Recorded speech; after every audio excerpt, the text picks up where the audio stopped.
আপনাদের যদি কলকাতায় কোনো আত্মীয় থাকে, আমরা অনেকেই ভাবি এই ঘরটা বুঝি আমাদের নিজস্ব ঘর। না, এটা ভুল করবেন। এটা আমাদের বাপকেলের সম্পত্তি নয়, এটা ভাড়াটে ঘর। মাসে মাসে ভাড়া, যারা যদি কলকাতায় আপনাদের আত্মীয় থাকে জেনে নেবেন 1 থেকে 5 তারিখের মধ্যে আপনাকে ভাড়া পেমেন্ট করতে হবে। ভাড়া না পেমেন্ট করলে হঠাৎ করে দেখবেন প্রবলেম দেখা দেবে। কি প্রবলেম? বাবু বলুন, ঘরে লাইট জ্বলছে না, ভাড়া দিয়ে যাবে তো লাইট দেবো। বাবু বাথরুমে জল পড়ছে না, ভাড়াটা পেমেন্ট করবে তো জল ছাড়া হবে। এটাই সিস্টেম। এই ঘরেরও একই সিস্টেম। আপনি যদি সময় সময় ভাড়া না দেন, হঠাৎ করে দেখবেন স্যাটেলাইট অফ করে দিচ্ছে।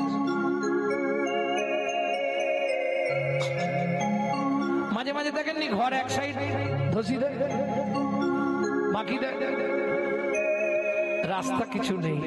পেমেন্ট আপনাকে করতেই হবে। ভাড়া না দিলে হঠাৎ করে বাথরুমের জল বন্ধ করে দেবে, পেট ফুলে জয় ঢাকা, কিডনি ড্যামেজ। দুঃখ পেলে হবে না, দুটো জায়গায় আপনাকে দিতেই হবে, হয় ভগবানকে দে নালে ডাক্তারকে দে। দিতে হবে না কাদের? ওই দিন রাত নামকে আশ্রয় করে থাকতে হবে। যখনই সময় পাবেন গুনগুন গুনগুন করে শুধু কৃষ্ণ নাম করুন। কৃষ্ণ নামং জগৎ বন্ধু জগৎ দ্বিজং গুণং পরা, কৃষ্ণ নামং বিশ্বধারং জগতং পাপং হরা। অখিল ভুবান্ড ভরি হরিরস বাদর বরি ক্ষত চৈতন্য মেঘে। একমাত্র কলিযুগের পন্থা হরিনাম, এছাড়া উপায় কিচ্ছু নেই। যখনই সময় পাবেন, যেখানে যে মুহূর্তে যতক্ষণ সময় পাবেন গুনগুন করে করবেন। জোরে করলে ঝামেলা আছে। কে বলে পাগলা হয়ে গেছে, কে বলে মাথা খারাপ হয়েছে। হ্যাঁ, হাসছো? হিন্দুদের চরম শত্রু তো হিন্দুরা, যার জন্য হিন্দু ধর্মের অবক্ষয়। এটা বুঝতে হবে।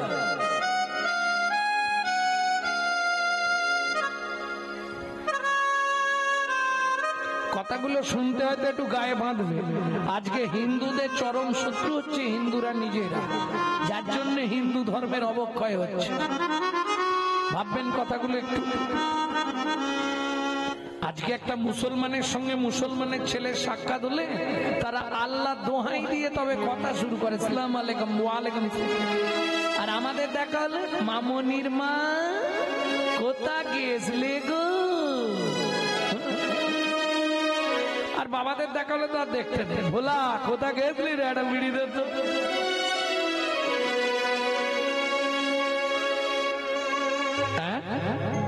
শেষ করে দেবো। নিতাই গৌর হরি বল, নিত্যানন্দ বল। পরবর্তী দল তুলে দিই। কে এদের মালিক, কে এদের অনুষ্ঠান করাচ্ছে?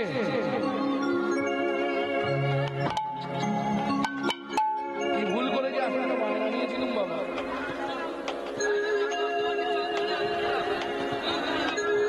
ভক্তমন্ডলী, ভক্তিমতী মায়েরা,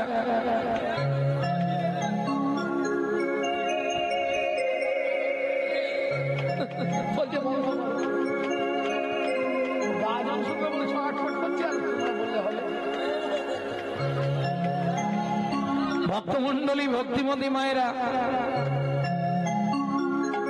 এই ঘরের মালিক তুমি নয়, এই ঘরে একজন মালিক আছে। এই ভাবনা যদি তুমি ভাবতে পারো, আর যখনই সকালবেলা ঘুম থেকে উঠবে শুধু ভেবে নিও ক্যামেরা চলছে। তুই যত করবি চালাকি, তোকে যাবার আগে রোগড়ে রোগড়ে মারবো, তখন বুঝবি জ্বালাকি। এইটা মাথায় রাখলেই বেঁচে যাবে তুমি, ছাড় কেউ পাবে না। স্বয়ং ভগবানকে ব্যাধের হাতে তীর খেয়ে মরে যেতে হয়েছে। রামচন্দ্রকে সরজুতে ঝাঁপ দিয়ে প্রাণ ত্যাগ করতে হয়েছে। তুমি আমি তো দুধ চাই, ছাড় পাবে? জয় রাধে। এখনো সাবধান, আগে নিজের চরিত্র সংশোধন করো, তারপর কীর্তন শুনতে আসবে। কি ভেতরে ময়লা ভরা আর ওপরে চকচকে সুন্দর পোশাক, মুখে আছে অন্তরে নাই, তেমন শিক্ষার মুখে ছাই।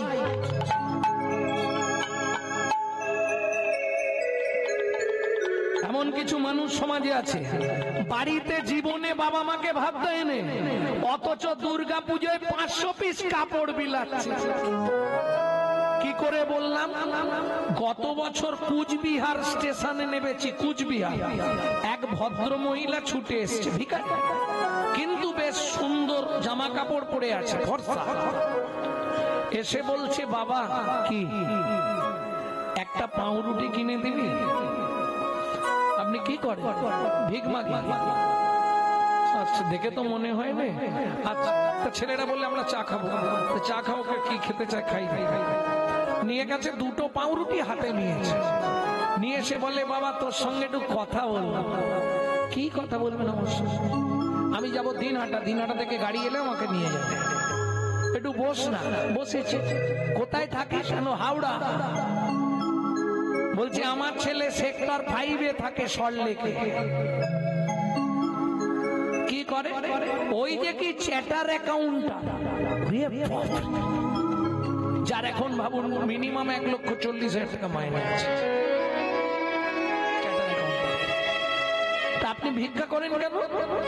কি করব? আমাকে নিয়ে গেছিল, 1 মাস রাখার পর বৌমা বলল, মায়ের এখানে জল হাওয়া শুট করবে না, মাকে গ্রামে দিয়ে এসো। ওই যে ছেলে দিয়ে গেছে আজ 5 বছর, আর যোগাযোগই রাখে। কি করব বলো? প্রতি বছর দুর্গা পুজোয় আমার ছেলে 500 করে কাপড় দান করে, 500 পিস। বাহ, তোমার ছেলেকে প্রণাম। কি হবে? লাভ হবে কিছু? মুখে আছে অন্তরে নাই, তেমন শিক্ষার মুখে চাই, কোনো লাভ নাই। যতই যাও না মন্দিরেতে আর যতই করো গঙ্গা স্নান, বাবা মায়ের না সেবা করলে খুশি হয় না ভগবান। কোন দেবতার পুজো করার দরকার নেই। সকালবেলা উঠে বাবা মাকে একটা ভক্তি করে প্রণাম করে দেখো, তোমার লাইফস্টাইলটা বদলে যাবে।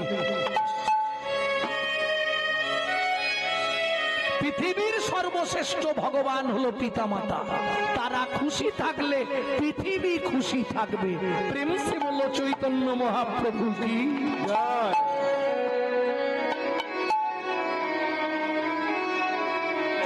ভক্তমন্ডলী, ভক্তিমতী মায়েরা, তাহলে চলুন ওই জায়গাটায় আবার ফিরে যেতে হবে।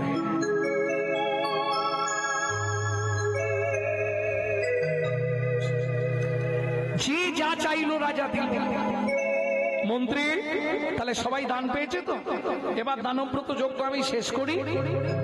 মন্ত্রী বলছে, মহারাজ আপনি তুলসী পাতা গঙ্গা জল হাতে নিয়েছেন, ওইটা সেবা করে নর্মদা নদীতে স্নান করে ব্রত শেষ করবেন। তার আগে আপনি একবার জিজ্ঞেস করে নিন না, কেউ কি বাকি আছো? আমি আছি গো। মন্ত্রী, কে বললে বাকি আছে? মহারাজ আমি আসছি। এদিক ওদিক তাকাচ্ছে, কেউ নেই। হঠাৎ সামনে এসে দাঁড়িয়ে গেল। কে? কালে নারদ ঋষি দাঁড়ালো সম্মুখে আসি। কালে নারদ ঋষি দাঁড়ালো সম্মুখে আসি। কহিলেন মধুর বচন, কহিলেন মধুর বচন। আমি এখনো বাকি আছি, আমি এখনো বাকি আছি, আমি এখনো বাকি আছি, আমি এখনো বাকি আছি। তুমি আমায় দান করো রাজা, আমায় দান করো রাজা, আমি এখনো বাকি আছি। নারদ মুনিকে দেখেই রাজা ক্রোধে অগ্নি প্রজ্বলিত। দূর হয়ে যা সম্মুখ হতে। পেশনির কুমার, পেশনির কুমার। রাজা চন্দ্রকান্তে দান মাগো, কি সাধ্য তোমার, কি সাধ্য তোমার। আস্তে 80 মণ দুধে 1 ফোঁটা গোচনা পড়ে গেল। কেন? বৈষ্ণবেতে হয় যদি ক্ষুদ্র অপরাধ, মহা মহা ভজনের পড়ি যায় বাদ। এতক্ষণ যে পুণ্য সঞ্চার করেছিল সব পাপে পরিণত হয়ে গেল। কেন? বৈষ্ণব চরণে অপরাধ করে ফেলল। পেশনির কুমার, দাসীর পুত্র, যার জন্মকর্মের ঠিক নেই, তাকে রাজা চন্দ্রকান্ত দান দেয় না।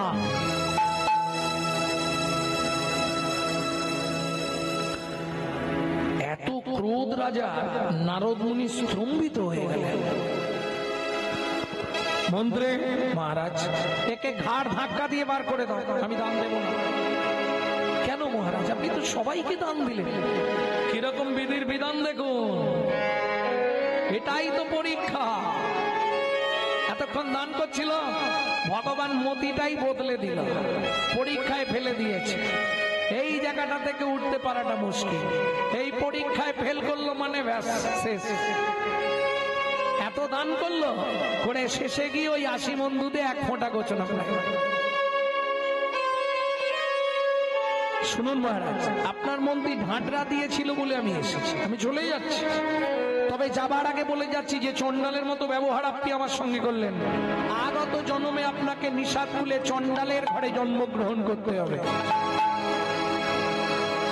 রাজা স্ত্রী ছুটতে ছুটতে এসে চরণে পড়ে গেছে। হেমকান্তা দেবী, মুনিবর, মুনিবর, আমার স্বামী অন্যায় করেছে, আমার স্বামী মূর্খ, আমার স্বামী বোঝে না বৈষ্ণব, আপনি ক্ষমা করে দিন মহারাজ। আমি আপনার চরণ ধরে মিনতি করছি, আপনি ক্ষমা করে দিন। ওঠো মা, মুনিবাক্য মিথ্যে হবে না। চণ্ডালের ঘরে নিষাদ খুলে তোমাদের জন্ম হবে। পা ছাড়ো, পা ছাড়ো মা। মুনিবা, এ জীবনে যে কষ্ট, যে যন্ত্রণা পেলাম একটা সন্তানের জন্য, আমি নিষাদ খুলেই জন্মাবো, চণ্ডালের ঘরে যাব, তাতে কোনো কষ্ট নেই, কিন্তু একটা কৃপা আপনি আমাকে করে দিন।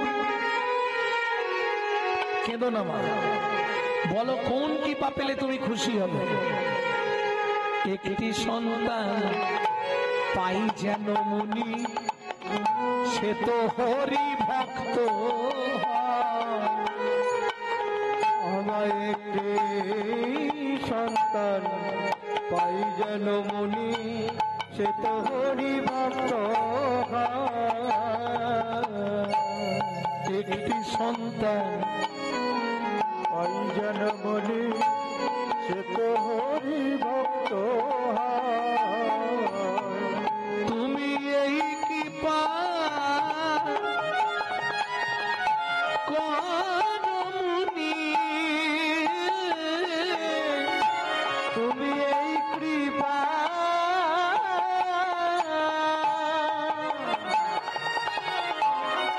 করো মুনি, ত্রিভুবন করে যায়। একটি সন্তান পাই যেন মুনি, হরি ভক্ত।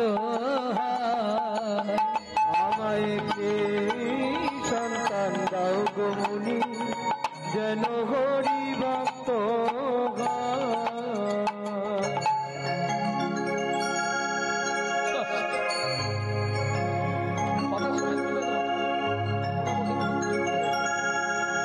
মুনিবর, নারদ মুনি বললে আশীর্বাদ করিব।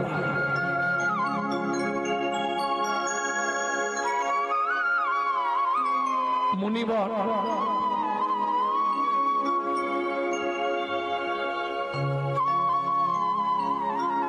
কৃপা হবে তো? নিশ্চয়ই হবে। এত বলি নারদ মুনি করিল গমন, করিল গমন, রাজা রানী হইল দোহা, একতে মর, একত্রে মর। ও মায়েরা, একটা গোপন তত্ত্ব বলে দিই, যদিও সময় নেই আপনাদের। আর কি সময় নেই? না না, গানের সময়ের কথা বলছি না। কোন ব্রত করলে স্বামী স্ত্রী একসঙ্গে মারা যায়? ভালো করে শুনে নিন, যাদের ইচ্ছা আছে চেষ্টা করুন এখন থেকে। স্বামী স্ত্রী একদিনে একই তিথিতে একসঙ্গে মরতে পারবে। বলবো কি? দরকার নেই, ও আগে মরুক। এটা ছাড়া হয়েছে না, ছাড়া হয় না। ভক্তমন্ডলী, ভক্তিমতী মায়েরা, এটা শাস্ত্রে বিধান আছে, হরি ভক্তি বিলাস। কি বিধান আছে? যদি কোনো সদবা রমণী স্বামী সঙ্গে 21 বছর নির্জলা একাদশী ব্রত উপবাস করে, তাদের একই তিথিতে একই সঙ্গে একই দিনে মৃত্যু হবে।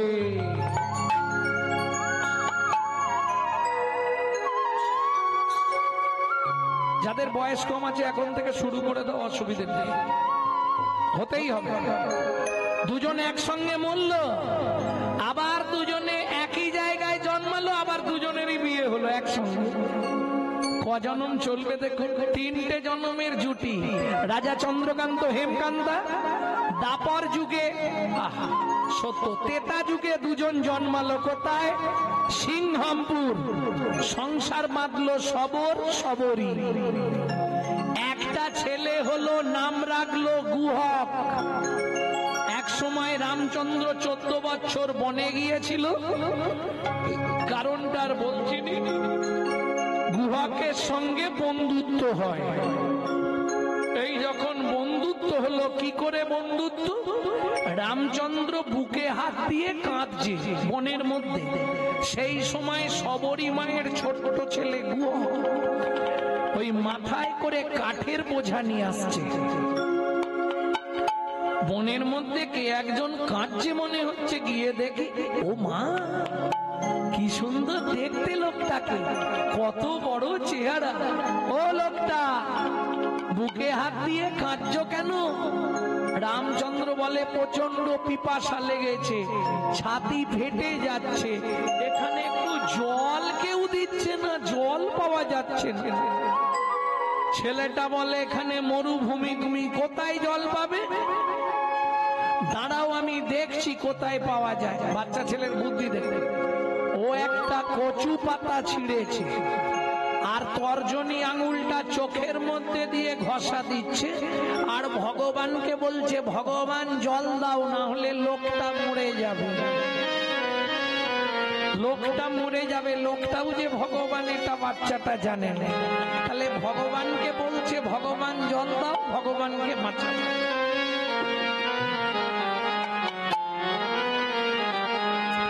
জয় জয় রঘুপতি রাঘব রাজা রাম পতিত পাবন সীতারাম। জয় জয় রঘুপতি রাঘব রাজা রাম পতিত পাবন সীতারাম। দশরথ নন্দন তুমি ওহে রাম, কৌশল্যা জীবন তুমি প্রাণরাম। দশরথ নন্দন তুমি প্রাণরাম, কৌশল্যা জীবন তুমি অঘরাম। রঘুপতি রাঘব রাজা রাম পতিত পাবন সীতারাম। জয় জয় রঘুপতি রাঘব রাজা রাম পতিত পাবন সীতারাম। ও লোকটা, এই নাও একটুখানি কচু পাতায় জল পেয়েছি, এটা খেয়ে নাও। হাতে দিয়েছে, রামচন্দ্র কচু পাতাটা ধরে, খোকা এটা কি জল রে? তোমাকে মিথ্যে বলবো না, এখানে কোথাও জল নেই, আমি চোখ থেকে জল বার করে তোমায় দিলাম। যা বলেছে চোখ থেকে জল বার করে দিলাম। ভগবান রামচন্দ্র গিয়ে গুহককে বুকের মধ্যে জড়িয়ে ধরেছে, আর যা জড়িয়ে ধরেছে গুহক চিৎকার শুরু করেছে, ঠাকুর কিরে তোমার জাত মরে যাবে তো? কেন? আমি চন্ডালের ছেলে গুহক, তোমার নাম? আমার নাম শ্রী রামচন্দ্র। তাহলে তুমি ঠাকুরের লোক, তুমি আমাকে ধরলে কেন?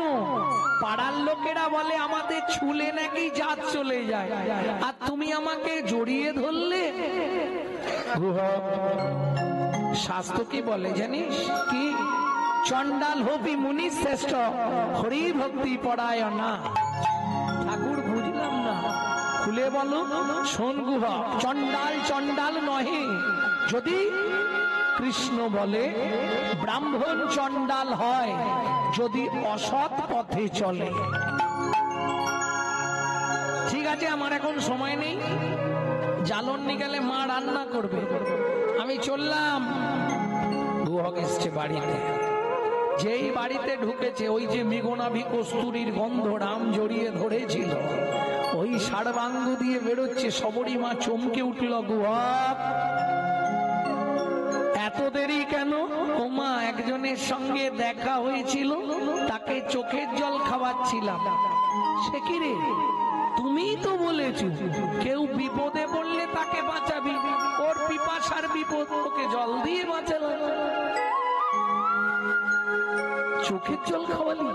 হ্যাঁ, জল তো কোথাও নেই, যেন মা সেই লোকটা না আমাকে জড়িয়ে ধরেছিল। ইস, তুই বলিসনি তুই চন্ডালের ছেলে?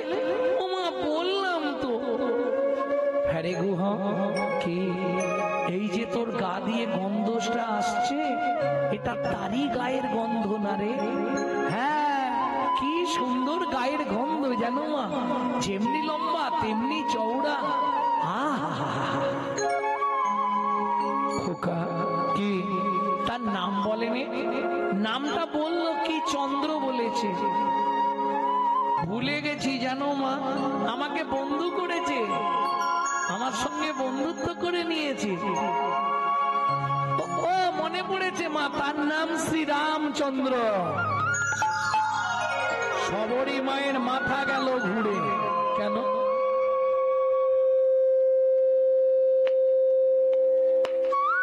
সবরী মায়ের মাথা গেল ঘুরে কেন? কেন গো? ভক্তমন্ডলী, ভক্তিমতী মায়েরা, সবরী মা বলছে, খোকা, সবরী মা মতঙ্গ মুনির শিষ্য, যাদের আরাধ্য ভগবান হচ্ছে রামচন্দ্র। খোকা, তোর বন্ধুকে একবার আনবি? আনতে পারি মা, তাহলে দু একটা মিথ্যে বলতে হবে, মিথ্যে বলেই আনবি। পরের দিন গুহক খেলতে গেছে, ব্যাস মনে মনে ভাবছে এবার বন্ধুর আসার সময় হয়ে গেছে। ও বসে বসে এক ধারে গান গাইছে, গান গাইবার আমার ইচ্ছা আমার নেই, তবু কোনো রকমে গায়ে 11:30 ছাড়বো। লুকিয়ে তোমায় রাখবো ঠাকুর আমার হিয়া মাঝে, লুকিয়ে তোমায় রাখবো ঠাকুর আমার হিয়ার মাঝে। গুহাক, এখনো বসে বসে হরিনাম করছিস? বাড়ি যাবি কখন? ও বন্ধু, পায়ে লেগেছে, যেতে পারছি না। ভগবান বলে তাহলে আমি কাঁধে করে দিয়ে আসি। গুহক বলে তাহলে তো ভালোই হয়। ভগবান বলে আমারও ভালোই হয়। কেন? গুহকের ভালো হবে, মাকে বন্ধু দেখানো হয়ে যাবে, আর ভগবান বলছে আমারও ভালো হবে। কেন? সেদিন তুই আমায় চোখের জল খাইয়েছিস, আজকে তোকে কাঁধে তুলবো, তোর পা দুটো বুকে চেপে ধরবো, আর নয়ন জল দিয়ে তোর চরণটা ধুয়ে দিয়ে সেদিনের ঋণটা শোধ করে দেবো।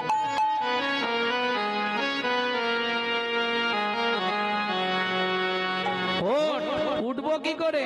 কেন? পিঠে পা দিয়েও কাঁধে ওঠ। পা দেয়া যাবে না তোমার গায়ে, তুমি ঠাকুর লোক। আরে ওঠ না। না, তাহলে কি করে উঠবি? আমি ওই গাছের ডালটাই উঠছি, তুমি ডালের তলায় গিয়ে দাঁড়াও, আমি তোমার কাঁধে বসে পড়বো। ভগবান বলল, এই যে তুই বললি তোর পায়ে লেগেছে, লেগেছে লেগেছে লেগেছে, হাঁটতে পারবো না, গাছে উঠতে পারবো।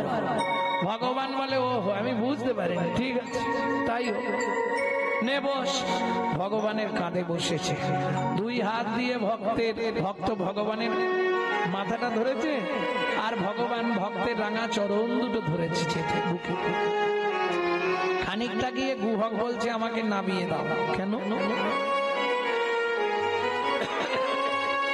তুমি আমায় বইতে পারছো না। কেন রে গুহক এই কথা বলছিস? তোমার মনে হয় কষ্ট হচ্ছে, তোমার চোখ থেকে টপ টপ করে জল আমার পায়ে পড়ছে, তুমি আমায় নামিয়ে দাও ঠাকুর, তুমি আমায় নামিয়ে দাও। ভগবান বলে নারে গুহর আমি সেজন্য কাঁদিনি, তবে কাঁদছো কেন সত্যি বলবে।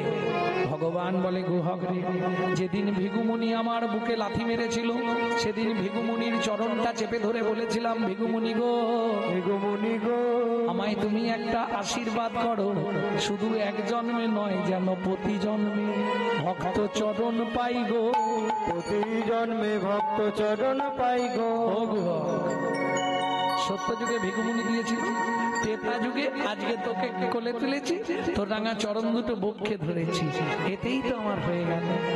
কথা দে কি প্রতি জন্মে আমায় চরণ দিবি।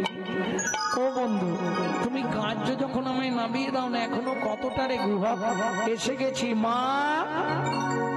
সবরী মা বেরিয়ে এলো, যদি কৃপা করে এলে প্রভু দুঃখী নির্দোলারে, যদি কৃপা করে এলে প্রভু দুঃখী নির্দোয়ারে, আমি নয়ন বাড়ি তুলে রেখেছি চরণ সেবার তবে, আমি নয়ন বাড়ি তুলে রেখেছি চরণ সেবার তরে, যদি কৃপা করে এলে প্রভু দক্ষিণের কুয়ারে, যদি কৃপা করে এলে প্রভু এই দুঃখী নির্দোয়ারে।